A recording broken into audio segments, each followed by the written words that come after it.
बहुत स्वागत। सबसे पहले इवनिंग एजेंडा में आज इसी मसले की चर्चा। छत्तीसगढ़ के पूर्व मुख्यमंत्री भूपेश बघेल की मुश्किलें बढ़ सकती हैं। केंद्रीय जांच एजेंसी ईडी के द्वारा महादेव सट्टा ऐप से जुड़े मामले में भूपेश बघेल को पूछताछ के लिए बुलाया जा सकता है। महादेव ऐप से जुड़े मामले में जांच एजेंसी ने हाल ही में एक सप्लीमेंट्री चार्जशीट दायर की थी। इसमें भूपेश बघेल का नाम है, लिहाजा सियासी पारा हाई है। सवाल यह भी कि क्या सट्टे के खेल में बघेल फंस सकते हैं।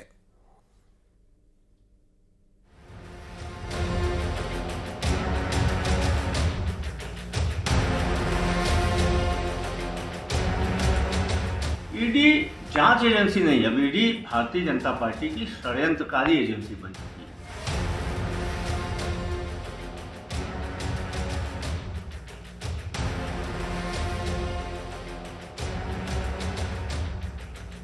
जो ईडी है संवैधानिक संस्था है।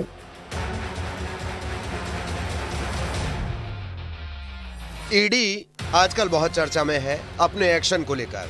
हर रोज करप्शन पर वार कर रही है। कभी बंगाल पहुंच जाती है तो कभी दिल्ली, कभी शराब घोटाले मामले को लेकर एक्शन तो कभी किसी अन्य मामले को लेकर।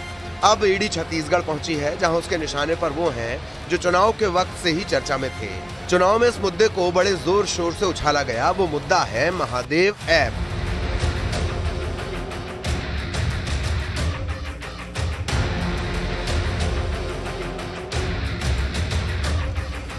ये वही ऐप है जो ऑनलाइन सट्टेबाजी कराता है, जिसे छत्तीसगढ़ में लॉन्च किया गया था। ये चर्चा में तब आया जब इसके मालिक दुबई में शादी में करोड़ों रुपए बहा देते हैं। इसके मालिक हैं सौरभ चंद्रशेखर और रवि उप्पल। उस समय चुनाव था और ये आग तेजी से फैली। केंद्र सरकार ने ऑनलाइन बैटिंग ऐप्स पर सर्जिकल स्ट्राइक कर दी। इस ऐप को बैन कर दिया गया। ये तो उनकी बात हो गई जो मालिक थे। अब उनकी बात महादेव ऐप से जुड़े मामले में जांच एजेंसी ने हाल ही में एक सप्लीमेंट्री चार्जशीट दायर की है। उस सप्लीमेंट्री चार्जशीट में कई जगहों पर भूपेश बघेल का नाम है। महादेव सट्टा ऐप मामले के मुख्य आरोपियों में से एक असीम दास ने यह दावा किया है कि विधानसभा चुनाव के दौरान कांग्रेस नेता और पूर्व सीएम भूपेश बघेल को 508 करोड़ रुपए दिए गए थे। अब इस मामले को लेकर फिर से सियासत शुरू हो गई है। मैं कह रहा हूं कि अगर गड़बड़ी नहीं हुई है तो उनको डरने की बात क्या है। और गड़बड़ी है तो ईडी हो या फिर आईटी डिपार्टमेंट हो, ये सब तो जांच तो करेंगे ना, कि कोई ऐसे छोड़ दें। उनको शायद संविधान का ध्यान नहीं होगा, इसलिए ऐसा कह रहे हैं। जो ईडी है संवैधानिक संस्था है, तो उनको समझना चाहिए इस बात को। भाजपा कांग्रेस का मामला नहीं है उसमें। उधर ईडी की जांच को लेकर कांग्रेस ने पलटवार किया। कांग्रेस संचार प्रमुख सुशील आनंद शुक्ला ने कहा कि ईडी बीजेपी की जांच एजेंसी है। भूपेश बघेल इस जांच में पाक साफ होकर निकलेंगे। ईडी जांच एजेंसी नहीं, अब ईडी भारतीय जनता पार्टी की षड्यंत्रकारी एजेंसी बन चुकी है। ईडी का षड्यंत्र मात्र है। पूरी तरीके से इसका मुकाबला किया जाएगा। भूपेश बघेल जी इस मामले से पूरी तरीके से पाक साफ होकर सामने निकलेंगे। भारतीय जनता पार्टी का षड्यंत्र भी उजागर होगा। अब देखना है कि क्या वाकई में सप्लीमेंट्री चार्जशीट में बघेल का नाम है, और अगर ऐसा है तो फिर ईडी कक्का को कब पूछताछ के लिए बुलाती है। अब सवाल यह भी उठता है कि क्या ईडी छत्तीसगढ़ में कदम रखेगी तो सिर्फ महादेव ऐप से जुड़े तार खंगालेगी, या फिर अन्य मामले जैसे व्यापम गौ सेवा आयोग पर भी जांच शुरू होगी। सवाल यह है कि क्या पूर्व मुख्यमंत्री बघेल पर मुसीबत आने वाली है। Bureau report, news 18। और इस पूरे प्रकरण को लेकर ईडी के वकील क्या कह रहे हैं वो भी जान लीजिए। हमने फर्स्ट सप्लीमेंट्री जो प्रोसिक्यूशन कंप्लेंट पेश की है, उसमें हमने जो शुभम सोनी है, शुभम सोनी के संदर्भ में बातें लिखी हैं। और शुभम सोनी ने जो एक ईमेल हमको भेजा था, और वो ईमेल जो था वो सर्टिफाइड ईमेल था। उस ईमेल में उसने पूर्व मुख्यमंत्री के बारे में जो बातें लिखी थी कि 508 करोड़ पूर्व मुख्यमंत्री और उनके सुपुत्र के बारे में जो बातें लिखी थी, उस चीज को हमने रिलाइड अपॉन डॉक्यूमेंट के रूप में इस्तेमाल किया। यानी हमारे प्रोसिक्यूशन कंप्लेंट जो हमने पेश की है उसके साथ जिन जिन डॉक्यूमेंट्स हम रिलाई कर रहे हैं उसको हमने लिया है।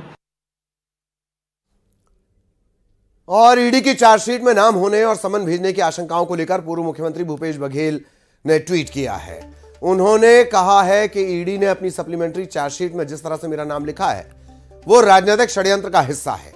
ईडी अपने राजनीतिक आकाओं के इशारे पर कूट रचना कर लोगों को गिरफ्तार कर रही है।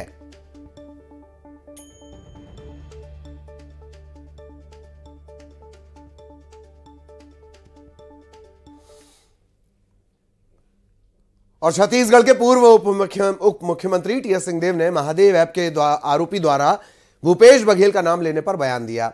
सिंहदेव ने कहा कि आरोपी असीम दास ने ईडी के दबाव में पूर्व मुख्यमंत्री भूपेश बघेल का नाम लिया है, साथ ही ईडी से भागने वाली कोई बात नहीं है। छत्तीसगढ़ के पूर्व मुख्यमंत्री टीएस सिंहदेव मेरे साथ हैं। सर, ईडी ने पूर्व मुख्यमंत्री भूपेश बघेल को चार्जशीट में भी अब नाम दे दिया है महादेव ऐप घोटाले का, जबकि कांग्रेस लगातार कह रही थी कि ऐसा कुछ है ही नहीं। अब तो चार्जशीट में नाम आ गया उनका। नाम तो उनने पहले भी उछाला था। उनने एक प्रेस नोट जारी किया था चुनाव के पहले, और उसमें वही बात कही जो अभी चार्जशीट में उनने लिखी है, और उनके ऊपर चार्जशीट में कुछ नहीं लिखा। उनने ये कहा है कि फलाने ने ऐसा कहा, तो कोई बात उन तक पहुंची हो ऐसा आरोप उनने अभी भी चार्जशीट मैंने पढ़ी थोड़ी, हालांकि सरसरी तौर पे पढ़ी अभी, उसमें ये नहीं लिखा है कि भूपेश बघेल के ऊपर चार्जशीट है। ये भूपेश बघेल का नाम किसी व्यक्ति ने जिसके पास से पैसे मिले उसने ऐसा कहा, ये बात है। सर, तो नाम आने पर भी चार्जशीट में तो ईडी तो फिर पूछताछ के लिए तलब कर सकती है। नाम तो पहले भी आया था, कोई ट्रेल हो तब तो। इसके पहले जब चार्जशीट की बात आई थी चुनाव के पहले, उनने जो प्रेस नोट जारी किया था उसमें ये उन्होंने लिखा था कि कोई हमको मनी ट्रेल नहीं मिला। ये उसमें बयान उनके खुद के बयान है कि कोई मनी ट्रेल नहीं है, इलेक्ट्रॉनिक मनी ट्रेल हमको नहीं मिला है। तो कैश ट्रेल आपको मिला पैसा कि मैंने आपको दिया? ट्रेल आपके पास, मैंने अगर आपको पैसे दिए तो आपके पास पैसे मिलने चाहिए तब तो, नहीं तो मैंने बोल दिया मैंने काजमी जी को दिया पैसा तो आप कहो कि भाई काजमी जी को पैसा पहुंच गया। जिसने ये कहा उसके पास स्वयं 5 करोड़ से ज्यादा रुपए मिले, तो क्या वो इसका हिस्सा तो नहीं बन जा रहा है कि अपने आप को बचाने के लिए आप क्या मैं बोलूं, मैं बोल दूंगा। कैमरामैन मनमुन के साथ नई दिल्ली से अशरफ काज़मी, न्यूज़ 18। बेहद खास मेहमान हमारे साथ जुड़े हुए हैं सत्य प्रकाश सिंह, कांग्रेस की तरफ से स्वागत है आपका। राहुल टिकरिया साहब बीजेपी की तरफ से हमारे साथ जुड़े हैं, आपका भी टिकरिया साहब बहुत बहुत स्वागत। सत्य प्रकाश जी, पहले आपसे ही रिएक्शन, कहीं कोई दिक्कत नहीं, जांच एजेंसी जांच कर रही है, उसका सामना करना चाहिए। सत्य प्रकाश जी। पुनीत जी, देखिए एक बात मैं आपको याद दिलाना चाहूंगा, जब ये महादेव ऐप का मामला शुरू हुआ तो आपको याद होगा कि हमारी छत्तीसगढ़ पुलिस ने जब हमारी सरकार की जांच शुरू की, 150 से ज्यादा लोग गिरफ्तार किया। यूपी तक हमारी छत्तीसगढ़ पुलिस गए थे। यूपी में क्या हुआ, यूपी पुलिस ने उल्टा छत्तीसगढ़ पुलिस के ऊपर रॉबरी का केस दर्ज कर दिया था। आपको भी याद होगा जब हमारी पार्टी ने प्रेस कॉन्फ्रेंस करके वो पिक्चर सबके सामने जाहिर की थी कि वो सौरभ चंद्राकर जो दूसरे जो भी है उनके फोटोज उनके साथ थी। तो देखिए मामला वहां से शुरू होता है। जब बीजेपी की कॉलर तक बात चली गई तब उन्होंने एक पासा फेंका, चुनाव नजदीक था। देखिए प्रोपेगेंडा बनाने बीजेपी माहिर है, हर कोई जानती, देश की हर जनता, एक जनता जानती। तो वो एक ईडी की जाल में फेंकी, इसमें कहीं ना कहीं भूपेश बघेल जी देखिए बहुत आक्रामक थे, क्या विपक्ष के नाते महंगाई की बेरोजगारी की बात कर रहे थे, विपक्ष के नाते जनहित के मुद्दे उठा रहे थे। तो एक आक्रामकता थी, उनको कहीं ना कहीं दबाना पड़ेगा, एक प्रोपेगेंडा बैठाना पड़ेगा। देखिए नेगेटिव प्रोपेगेंडा करके इनको फायदा मिला है, कोई दोहरा नहीं है, तभी सरकार में है और हम काम करके विपक्ष में बैठे हुए, क्योंकि नेगेटिव प्रोपेगेंडा हुआ। और देखिए एक महत्वपूर्ण बात, देखिए निष्पक्ष जांच अभी भी नहीं हो रही है। अब देखिए जिस गाड़ी में कैश मिला था, असीम दास जिस गाड़ी के तहत पकड़ाया गया था, वो गाड़ी अमर अग्रवाल विधायक बिलासपुर उनके भाई के नाम पर रजिस्टर्ड है। आज तक उसके मालिक से पूछताछ क्यों नहीं हुई? पहला सवाल। दूसरा सवाल देखिए, यही ईडी का वकील ने एक बार बयान दिया था जो मैंने खुद से देखा था, एक प्रतिष्ठित मीडिया हाउस के चैनल पर मैंने देखा था कि कैश दुबई से दिल्ली होते हुए रायपुर है। मतलब आपकी एजेंसी क्या कर रही है? इतना भारी भरकम कैश वेट कर रही होगी रायपुर पहुंचने का। ठीक है, आ रहे हैं वही मैं बोल रहा हूँ। जी जी, जांच कैसे हो सकती है? चलिए राहुल टिकरिया साहब, राहुल टिकरिया साहब, शुरुआत जांच की भले ही अपने फोर्स के लेवल पर की गई हो, स्टेट पुलिस की तरफ से की गई हो, शुरुआत कांग्रेस की तरफ से, इसके बाद ईडी ने इसकी जांच को संभाला। ये बड़ा संयोग और प्रयोग होता है कि असीम दास चुनाव के ठीक पहले आकर बयान दे रहे हैं, वो बयान की तरह चल रहा है, ईडी ने उसे पब्लिक डोमेन में भी सार्वजनिक कर दिया। अब पता चल रहा है कि जांच के लिए समन भेजा जा सकता है भूपेश बघेल साहब को। जी देखिए नमस्कार। सबसे पहली बात तो जो ये महादेव सट्टा ऐप का जो मामला है वो कहीं ना कहीं मुख्यमंत्री जो तत्कालीन मुख्यमंत्री थे भूपेश बघेल जी, उनके गृह जिला और भिलाई से ये प्रारंभ होता है, जहाँ पे उनका स्वयं का भूपेश बघेल जी का घर है। तो जाहिर सी बात है ये मुख्यमंत्री जी के नाक के नीचे नेताओं का भी घर है। हाँ। ये बिल्कुल मैं बता दूं, ये प्रारंभ होकर दुबई तक पहुंचता है और मामला जब सामने आने आता है तब ये पुलिस की कार्रवाई, उसके बाद जब बड़ी कार्रवाई होती है तो इसको ये कहते हैं कि राजनीतिक षड्यंत्र है। तो जाहिर सी बात है जो भ्रष्टाचार हुए हैं, जो ये सट्टा का बड़ा खेल हुआ है, उस पर अगर जांच स्वतंत्र जांच एजेंसी जांच कर रही है, उसमें कांग्रेस के साथियों को दर्द अच्छा, आप तो ऐप पर हर चीज पर सर्जिकल स्ट्राइक के लिए जाने जाते हैं। ऐप को बैन करना तो आपके अधिकार क्षेत्र में था ना, केंद्र के। बिल्कुल, देखिए अगर कोई ऐसा इशू है तो वो भी बैन होगा, निसंदेह बैन होगा। चूंकि स्वतंत्र जांच एजेंसी इसमें जांच कर रही है, उस पर किसी भी प्रकार से किसी को तकलीफ नहीं होनी चाहिए। महादेव ऐप बैन हो गया है राहुल जी। जो दोषी होंगे वही पकड़ में आएंगे, अगर ये पाक साफ होंगे तो डरने की आवश्यकता नहीं है। महादेव ऐप बैन हुआ या नहीं हुआ?